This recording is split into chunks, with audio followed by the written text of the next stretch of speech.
They failed to normalize. They failed to get rates where they wanted. They failed to get the balance sheet where they wanted. They did sink the stock market. Okay. By the way, I don't have a crystal ball. The Fed told us this. I mean, that's the thing about the Fed. They may be wrong, but they're transparently wrong. So they tell you what mistakes they're going to make in advance. So that's the Fed forecasting is actually fairly straightforward because you just have to believe them. They're going to announce a reduction in the balance sheet, whether they actually started 100 billion a month reduction in asset purchases. So that's QT, quantitative tightening. In other words, they're running the same playbook they tried to run or they started to run in 2013, 2014. They failed the last time. Why do they think they're going to be any more successful this time? Why do they think they can get out of this? And the answer is they cannot without a recession. They can normalize rates in the balance sheet and they can stop inflation, but not without causing recession and not without causing a stock market crash. So the big question for the next year is, will the Fed do that? And they may. Or will they balk again, at which point you might rescue the market, but the inflation is just going to go wild. That's the debate. But the thing is about framing it that way, you've got two paths, and we'll get signals along the way. We won't be the last to know. The Fed will, but we won't. You'll be able to see this coming. It's going up. It's going up a lot. And let me just back that up a little bit because that's easy to say. I don't say things like that without a lot of analysis. There are three different ways to think about it. One is just some technical analysis. This is the third great bull market in gold in history. And when I say history, I'm only going back to 1971 because prior to 1971, gold was money. So you didn't have a bull market or a bear market. It was fixed to the dollar. People who bang the table and say, give me a gold standard, are like, well, be careful what you wish for, because in a gold standard, you're not going to make any money on gold because it's fixed, it's pegged to the dollar. If you want to make money on gold, you would actually be against a gold standard because they keep screwing up the currency and the gold goes up. But we had a bull market from 1971 to 1980 and gold went up 2,700%. Then we had a bear market from 1980 to 1999 and gold went down from $800 to $250, and do the math, that's 60 or 70%. Then we had the second great bull market from 1999 to 2011 and gold went up 670%. Then we had a bear market. It's so funny how these things go in cycles from 2011 to 2015, but you can call the bottom. It was December 16th, 2015. Gold was $1,050 an ounce. I'm talking US dollars. That was the bottom. And I saw it at the time, and I called it at the time based on a conversation I had with Jim Rogers, who's the greatest commodities trader in history. And we were down in Dominican Republic at Casa de Campo during the bear market. I said, Jim, what do you think about gold?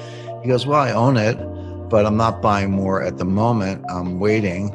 He said, I'm not selling it, but I'm not buying more. I'm waiting. And he said to me something that just hit me right between the eyes. He said, gold is going to the moon, but no commodity goes to the moon without a 50% retracement along the way. There comes a time when it drops 50%, and then there's like the second liftoff, and then it goes to the moon. Now, take the bottom in 1999, it was $250 an ounce. The top was $1,900 an ounce in August 2011. So that's $1,750. Half of that, so 50% retracement would be down $825. So 1,900 minus $825 puts you at $1,075. Well, bingo, $1,050. That's close enough for government work, as we say. When I saw $1,050, I talked to Jim Rogers about this earlier. When I saw $1,050, I said, okay, there's your 50% retracement. Using 250 as, you have to have a base. Using 250 as your baseline, up to 1,900, take that gap, down 50%, boom, 1,075, we were 1,050. I said, that's the low. Now it's getting close to, actually on an intraday basis, I think it just kind of kissed the all-time high. It was like right there.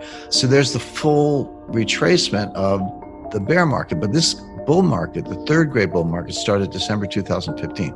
We are up almost 90%. But bear in mind, the last two bull markets, remember what I said, 2,700% and 670%. So 85% is great. But when you get into like 600, 700, 800% or 2,000%, you're talking about $15,000 by 2025. So if we just did the average of the two prior bull markets, I'm not even talking about the higher of the two. Take the two bull markets, average the duration and the gain, and then apply it to December 2015. you get to, the exact number is $15,000 by 2025. $15,000 an ounce by 2025. To get to from 2,000 to 15,000, you got to go 3,000, 4,000, 5,000, 6,000. You can make a ton of money. So that's where it's going. Now, could it go down tomorrow? Sure. I mean, the gold's volatile. I don't get too hung up on it because I'm kind of a buy and hold person. I don't get too euphoric when it goes up, but I don't get depressed when it goes down. In fact, when it goes down, I like to see it go up for our listeners and our readers. But personally, I don't mind when it goes down because you can buy more at a cheaper price because I know it's going up. I know where it's going. So the answer is, again, sixth grade math is usually sufficient. When you get to higher levels, a fixed dollar increase is a smaller percentage increase. So people go, oh, it went from 1,800 to 1,900. It went to 2,000, 2,100, 20, and that's a big deal and good for all of us. But those $100 increments get to be more and more frequent and more common because they start looking like 1/2 of 1%. 1/2 of 1% is not a big deal in the market. So you're going to see that on a daily basis. So my advice to people, of course, is buy gold. But I said that at 1,100, 1,200, 1,300, said it all along, and people don't buy it. People also accuse me. They say, well, Jim, you're just talking your position. You're just trying to sell gold. I'm not a dealer. I don't make any money. If you buy gold, good for you, but I'm not in the business. I'm a writer. I'm an analyst, but I'm not a gold dealer. I'm actually one of the few analysts, apart from yourself and a few others, who are not gold dealers. But I think that gives you more credibility because you're not selling gold, you're understanding gold. But for anyone who hasn't bought it yet, of course, denial is a powerful thing. They'll say, well, I missed the boat. Now it's up this high, it's going to go down. You haven't missed the boat. I mean, again, 80, 90% is a good run, but this is going to go multiples of that.